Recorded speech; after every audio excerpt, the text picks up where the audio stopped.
All right, welcome back. Today I wanted to talk a bit about planetary hours and how timing is important to having a successful magical practice. So let's get into it.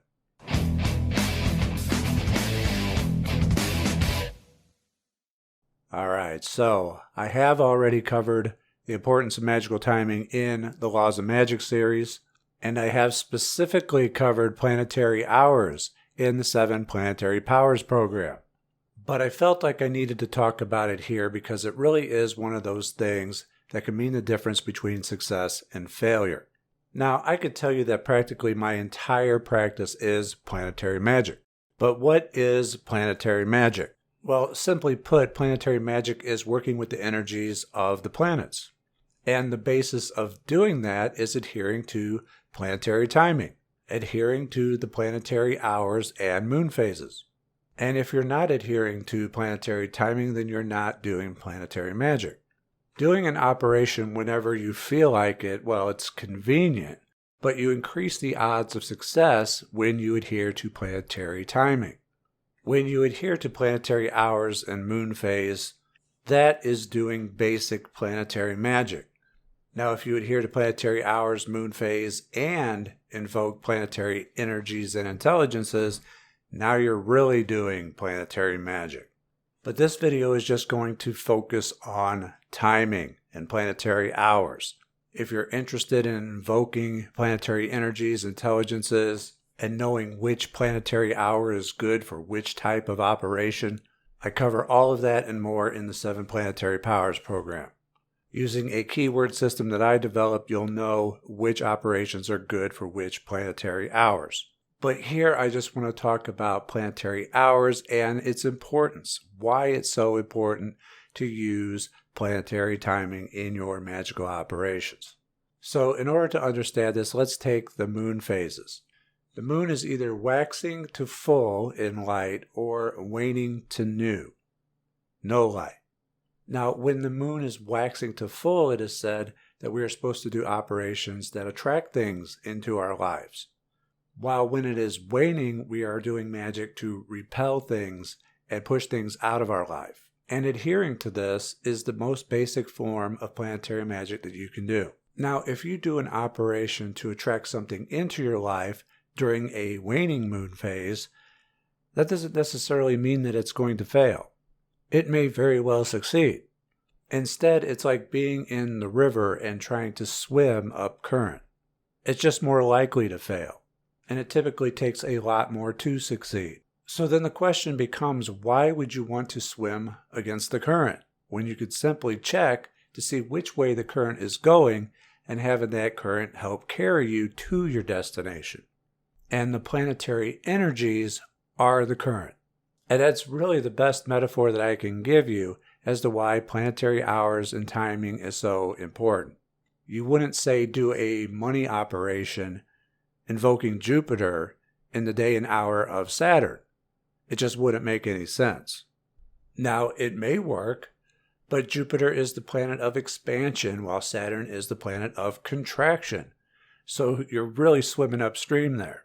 By understanding this, your success rate should go way up. This is one of those things that a lot of beginners can overlook, get stuck on, and mean the difference between success and failure. Now, planetary hours is both simple and complex. Understanding them is simple. The planetary day is basically the day of the week. So Sunday is the day of the sun, Monday is the day of the moon, Tuesday is the day of Mars, Wednesday is the day of Mercury, Thursday is the day of Jupiter, Friday is the day of Venus, and Saturday is the day of Saturn. Each of those days then is divided in half into planetary day hours and planetary night hours. Now the planetary day begins when the sun first hits the horizon. And at that time, it will be the first planetary hour of that day. And the planetary hour will correspond with that planetary day. So at first light on a Tuesday would begin the planetary hour of Mars on the day of Mars. And then the subsequent hours, if you know your Kabbalah, follow a descending pattern of the Kabbalah, known as the lightning bolt, counting down through the Sephiroths.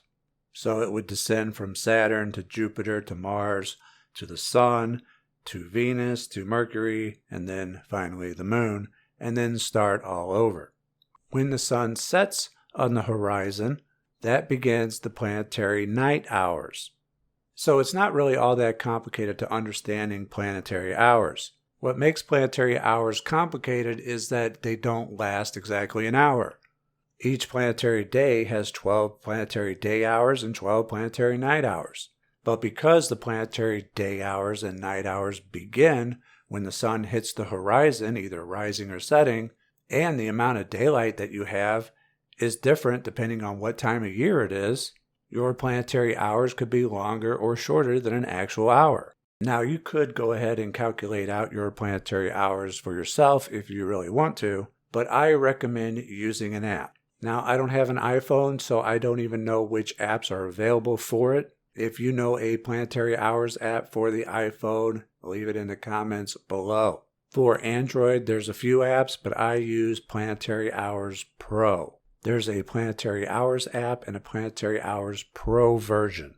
You'll need to enable GPS on it and tap the little geolocalization so that it can calculate where you are and when your planetary hours and days begin and end. And I put one of the app's widgets right there on my home screen, and I could tell just at a glance what planetary hour that I'm in.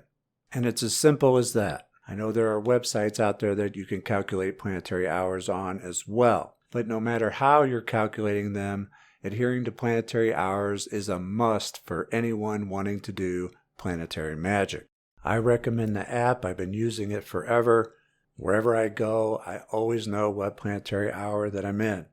And I know the schedules of the days in advance, which is incredibly useful.